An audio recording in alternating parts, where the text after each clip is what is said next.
أهلا فيكن.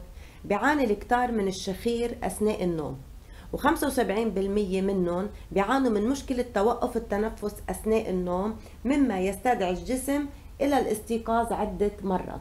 أنا اليوم رح أعملكن عصير لحتى نتخلص من هيدي المشكلة. قبل ما نبدأ ما ننسى الضغط على كلمة سبسكرايب للاشتراك والضغط على زر الجرس. هلأ أعزائي منحضر خلاط وبدنا نوضع بقلبه المكونات المطلوبة.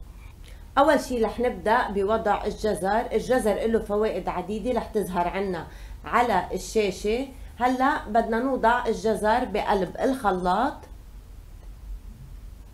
برجع بدي ضيف عليهم التفاح، كمان التفاح قشرته قطعته بهالشكل هيدا وقمت منه البذور، كمان رح تظهر فوائد التفاح على الشاشه.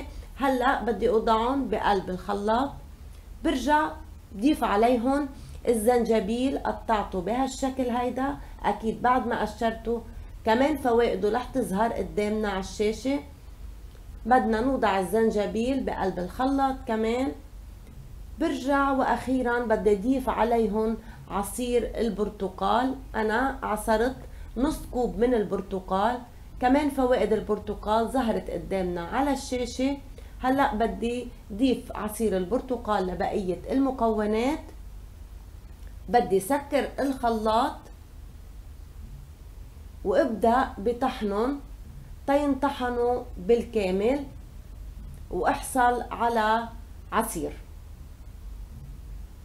هيدا العصير كمان له إفادة جدا للجسم، ذكرناها قدامكم قبل شوي، يعني مش بس للشخير.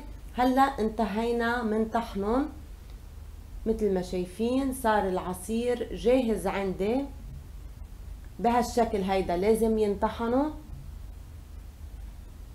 هلا بحضر كباية وبحطهم بقلب الكباية، فينا نضيف عليهم القليل من العسل او فينا نشربهم بهالشكل هيدا من دون اي اضافات.